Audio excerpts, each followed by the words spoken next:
Welcome back. Before we begin, show a little love by liking this video and subscribing.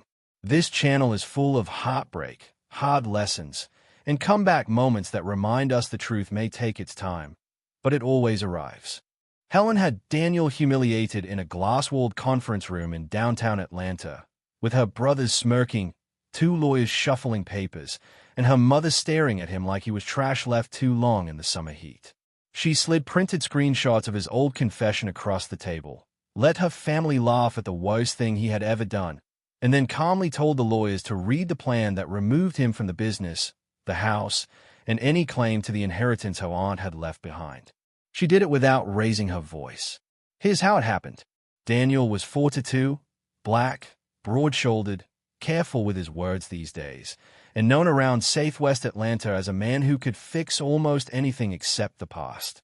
Years earlier, he had cheated on Helen during a low, selfish season that nearly destroyed their marriage. He never denied it. He confessed before she found out, cried harder than he ever had in his adult life, and spent years trying to become someone steadier, humbler, less ruled by appetite and pride. He knew some damage never fully left. What he did not know was that Helen had turned forgiveness into a long investment, waiting for the perfect moment to cash it in. Back when they first met, everything between them had felt quick, warm, and funny. It happened at a food festival in Grant Park where Daniel, trying to flirt, dropped a whole tray of lemon pepper wings down the front of his own shirt. Helen laughed so hard she bent over and had to grab his arm to keep standing. Instead of getting offended, Daniel bowed like he had meant to perform all along. He bought her a drink. She teased him about smelling like a carry-out menu, and they ended the night sharing peach cobbler from a paper tray while a local band played old-school R&B. Helen was sharp, polished, and ambitious, the kind of woman who could silence a room just by uncrossing her arms. She worked in operations for a family-owned funeral business with locations in Chicago and Indiana, and she understood paperwork, presentation, and power in a way Daniel admired even before he fully understood it. Daniel ran a growing delivery and transport company then. Nothing huge, but respectable, with 2 vans, a rented office, and a reputation for showing up on time. They made a beautiful couple. At weddings, strangers assumed they had money. At cookouts, older women smiled and said, "That one there is gonna keep you in line." For a while, Helen did keep him in line, but with tenderness. She loved routines, ironed pillowcases, and left little notes in his lunch bag with sarcastic messages like, "Try not to flirt with cashiers today," followed by a heart. Daniel loved big gestures. He once drove all the way to Savannah on a Friday night because she casually mentioned missing the ocean. They checked into a cheap hotel with thin towels and a noisy air conditioner, walked the riverfront holding hands, and ate shrimp and grits at midnight. A street saxophone player followed them with love songs until Daniel finally paid him $20 to stop turning their date into a movie. The marriage began to harden after Daniel's business stalled and his confidence went with it. Contracts dried up, bills stacked up, and he started hiding small failures because he hated looking weak in front of a woman who always seemed composed. Helen noticed, of course. She noticed everything. Her concern became correction. Correction became criticism, and criticism became a kind of cold bookkeeping of Daniel's flaws. He still loved her, but he began feeling measured instead of known. When men at the barbershop joked about marriage being an unpaid internship with stress, Daniel laughed harder than he should have. Under the jokes, bitterness was beginning to root. The cheating itself was not dramatic, just ugly and disappointing.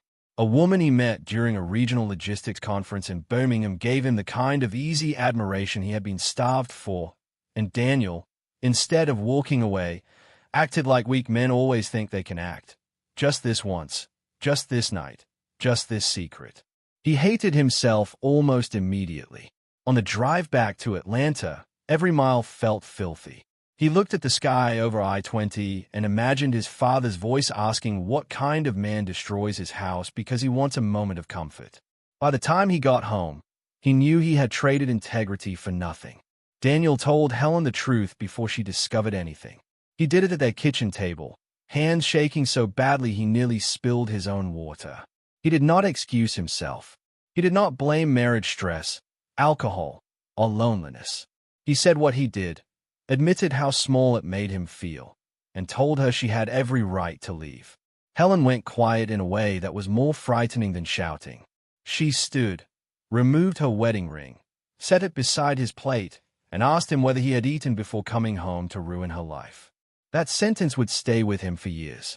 They separated for a few months but never fully broke. Helen agreed to counseling, though she made it clear it was not mercy so much as caution. She refused to let one bad season automatically decide the rest of her life. Daniel accepted every boundary she set. He gave her access to everything, cut personal spending, answered every hard question, and learned that rebuilding trust was not about grand speeches but quiet repetition. Some evenings, after therapy, they would sit in the parking lot arguing over whether forgiveness meant forgetting. Other nights, they would share fries in silence, and Daniel would think silence could sometimes be the most hopeful sound in a marriage. There were even small pockets of laughter during that rebuilding time. Once, in couples therapy, the counselor asked them both to name one thing they missed about the early days. Helen said, "Dead serious, I miss when he was too broke to cheat efficiently." Even the counselor choked trying not to laugh. Daniel put his face in his hands, embarrassed, but Helen's mouth twitched for the first time in weeks. Another night, Daniel tried to impress her by cooking a redemption dinner and nearly smoked the whole house out with burnt salmon. Helen stood by the back door fanning a dish towel and muttered, "This marriage survived infidelity just to die from paprika." Over time, Daniel became more disciplined. He quit pretending remorse itself was transformation and started building actual habits. He woke earlier, worked harder, drank less, and stopped acting as if apology erased consequence. He also made one practical decision nobody in the family paid attention to. He kept a small commercial property in DeKalb County under his name alone, purchased with help from an old savings bond his late father had left him. It was not glamorous, just a squat brick building with bad fluorescent lights and a leaking back faucet, but Daniel held on to it. He said little about it because he had learned privacy could be a form of wisdom. Around the same period, Helen's great-aunt Loretta in Chicago began declining. Aunt Loretta had money nobody fully understood because she never flaunted it. She wore old church hats, drove a 10-year-old Lexus, clipped coupons like a woman surviving the Depression, and quietly owned real estate across the South Side plus a substantial stake in a funeral home her late husband had helped build. At family gatherings, Loretta would pat Daniel's cheek and say, "Boy, don't let these women run you ragged." Helen always rolled her eyes when she said that. Loretta liked Daniel, though she also told him once, plainly, that weak men often mistake second chances for permanent clearance. When Loretta died, the whole family shifted. Grief was there, real enough, but so was calculation. Calls got shorter and more formal. Helen's brothers, Marcus and Donnell, who normally moved through life like men allergic to steady work, suddenly started talking about legacy protection, family wealth, and keeping outsiders from benefiting. Daniel heard the word outsiders and understood exactly where he stood. Still, Helen reassured him in private. She said the legal process was complicated, that emotions were high, and that her family always acted a little crazy when money showed up. She even kissed him on the forehead one night and told him not to borrow trouble. He wanted to believe her. A week later, she invited him to Chicago for what she described as a meeting about structuring the inheritance and maybe expanding part of the family business into Georgia. Daniel let himself feel relieved. He imagined this could be the turning point, the proof that years of repair had finally produced something solid. On the flight out of Atlanta, Helen rested her head on his shoulder for a few minutes and asked whether he still remembered their Savannah trip. Daniel smiled and said he remembered the saxophone player who nearly followed them into the hotel lobby. Helen laughed softly. Looking back, that laugh felt like the last honest thing she gave him. Chicago in winter did not care about anybody's emotions. The wind slapped Daniel across the face the moment they stepped outside a hair, and Marcus laughed at how fast he hunched into his coat. "Atlanta done made you decorative," Marcus said. Daniel laughed too. "Try to keep the peace." That evening the family gathered at Loretta's old house in Chatham, where casseroles lined the counters and grief mixed with side-eyes. Helen moved around that house like a woman already inheriting authority. Daniel noticed her and her mother whispering with the lawyers twice, then stopping when he entered. He told himself not to be paranoid. He had already been wrong enough in life. The next morning, Helen asked Daniel to wear a suit and meet her downtown at a law office overlooking the Loop. He expected stiffness, maybe some uncomfortable discussions about trust and asset protection. He did not expect theater. The conference room was all polished wood, reflected skyline, and cold bottled water sweating onto coasters. Helen sat across from him instead of beside him. Her brothers flanked her. Her mother folded her hands like a pastor waiting to bury somebody. Daniel felt something shift in his chest before a word was spoken. Then one lawyer cleared his throat, and Helen said, "Let's begin." What followed felt less like business than an execution with paperwork. The lawyers read amended ownership documents, trust provisions, and restructuring plans that excluded Daniel from any role in the funeral expansion they had spent months discussing with him. Then they moved to the home in Atlanta. Because of refinancing decisions Daniel had trusted Helen to handle during their reconciliation years, his position had been weakened more than he realized. She had prepared filings that would force a sale and protect her interests while leaving him with little leverage. He looked at her, stunned, but she only nodded for the lawyers to continue as if they were reviewing lunch options. Then came the cruelest part. Helen reached into a leather folder and slid copies of Daniel's old written confession onto the table. She did not need them for any legal reason. She wanted the room to remember his woe sin while they stripped him of everything else. Marcus leaned back and said, "A man who cheats shouldn't eat off family legacy." Daniel laughed. Helen's mother called him a liability. Daniel felt the blood rush hot in his ears. He had carried shame for years, but shame hits different when people use your repentance as stage decor. Helen met his eyes and said, "You don't get to hurt me and still come out ahead." Daniel left the room feeling skinned alive. He rode the elevator down with strangers while trying not to fall apart in public. On the sidewalk, Chicago moved around him, taxis honking, steam rising from street grates, people carrying coffee like it was any other weekday. He called Helen twice. She did not answer. Instead, she texted, "You should be grateful I didn't ruin you sooner." By the time he flew back to Atlanta alone, he already had notices waiting from the business accountant about revoked access and from an attorney regarding next steps on the house. His marriage had not ended in fire. It ended in signatures, silence, and a family group plan. The months after that were the worst of Daniel's life. Friends chose distance because scandal makes cowards out of people who once loved your company.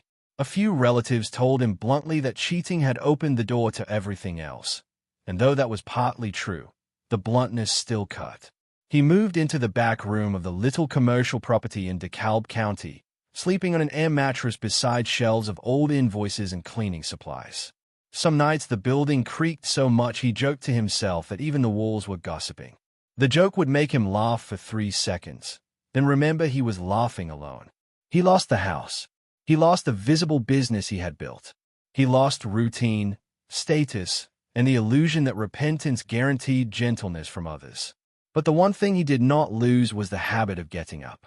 Every morning he shaved in a cracked mirror above a utility sink, heated coffee in a microwave that sounded like it was on its last prayer, and wrote down 3 things he still controlled.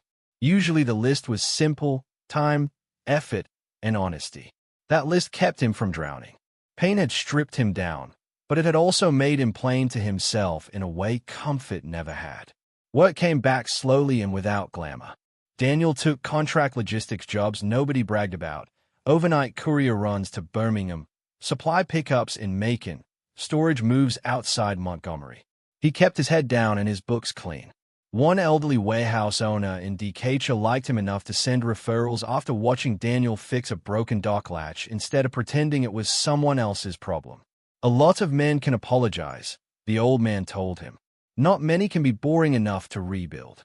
Daniel laughed harder at that than the joke deserved, mostly because he knew it was true. Rebuilding was not cinematic. It was repetitive, lonely, and expensive. During those lean months, Daniel met laughter again in strange places. At a truck stop outside Tuscaloosa, he spilled coffee on his own paperwork and muttered such creative frustration that the cashier laughed until tears came. Another day, He locked himself out of one of his leased vans while it idled, forcing him to stand in a parking lot in Stone Mountain trying to look dignified while a teenager with a locked tool rescued him in under 30 seconds. "You a grown man?" the teenager asked. Daniel tipped him extra for the insult. Humiliation, he learned, was lighter when life provided some of it for free and not all of it came from betrayal. Helen, meanwhile, did not soften. Her messages, when they came, were clipped and cold. She made sure negotiations over the house stayed hard. She refused private closure and communicated mostly through attorneys. Daniel heard through mutual contacts that she and her brothers had started treating Loretta's inheritance like a reward for finally purging the family of a stain. The funeral business stake was supposed to anchor their future, and they bragged about expansion into Atlanta as if God himself had notarized it. Daniel felt anger, yes, but also a strange grief. He had loved Helen long enough to know that vengeance had not just hardened her. It had hollowed her out. Still, Daniel was not blameless, and he forced himself never to forget it. On the worst nights, when self-pity started dressing itself up as innocence, he reopened the journal from counseling and reread what he had done, who he had been, how his selfishness had cracked the foundation first. That honesty kept him from turning bitter beyond repair. It also kept him useful. He began studying fleet management, insurance margins, and medical supply transport regulations, learning on folding chairs, cheap webinars, and YouTube videos watched after midnight. He bought 2 struggling box trucks from a desperate owner in Marietta and started over under a quieter company name. Business improved because Daniel had finally become the kind of operator he used to only pretend to be. He answered early, documented everything, delivered consistently, and stopped chasing shiny opportunities that stroked ego but weakened cash flow. Within 18 months, he secured a modest but dependable contract transporting non-emergency medical supplies between clinics in Georgia and Alabama. The money was not flashy, but it was stable, private, and entirely his. He fixed the DeKalb property, replaced the leaky faucet, built a small office with frame permits on the wall, and bought himself one new leather chair. The first evening he sat in it, he cried quietly for his old life and his new one. Then karma started doing what pride always swears it can outrun. Helen's brothers mismanaged the inherited funeral business with the confidence of men who mistake access for ability. Staff turnover increased. Longtime employees quit. Records grew sloppy. There were whispers about cash advances and vendor disputes. Helen's mother backed every reckless move because she preferred family control over competent advice. Then came a tax problem, followed by a lawsuit tied to a mishandled burial contract, the kind of failure that stains both finances and reputation. The same people who had mocked Daniel as a liability now sat inside a business becoming one in real time. The house Helen had fought so hard to secure had to be sold faster than she expected when legal and business costs piled up. Daniel found that out from public records, not gossip. He did not celebrate. He just stared at the notice on his screen, feeling something colder and cleaner than revenge. Later, through his attorney, he learned a neighboring commercial parcel tied to the funeral operation was headed toward distress sale. Daniel had enough liquidity now to act carefully. He bought it through a holding company, said nothing publicly, and returned to work. No taunts, no triumphant phone call. Silence was more powerful when it had structure behind it. When Helen and her brothers eventually tried to refinance, expand, or attract a serious buyer, Daniel's newly acquired position next door complicated everything. Investors hate mess, and their books were already ugly. Daniel did not block them illegally or theatrically. He simply existed in strength where they had once expected weakness. That was enough. Deals stalled. Options narrowed. The inheritance that was supposed to crown them became a grinding burden. Meanwhile, Daniel rented a modest townhome, took a woman named Renee on 2 careful dates, and discovered that tenderness felt different when it arrived after accountability. He did not rush love. He had learned enough to respect what trust costs. Years earlier, Daniel had betrayed his marriage and owned consequences he could never fully erase. Helen, instead of choosing healing or honest separation, chose to preserve her pain until it became a weapon sharp enough to carve him out of his own life. In the end, Both of them paid for what they fed. Daniel fed humility, discipline, and quiet correction, so his life grew back stronger in private. Helen fed vengeance, pride, and greed, so her victory rotted in her hands. The lesson was plain. One mistake can wreck a home, but refusing mercy can wreck a soul. Real redemption is quiet, and real karma never needs applause. Before you go, show a little love by liking this video and subscribing. Around here, the drama may be messy, but the lessons are real and the comeback is always worth watching.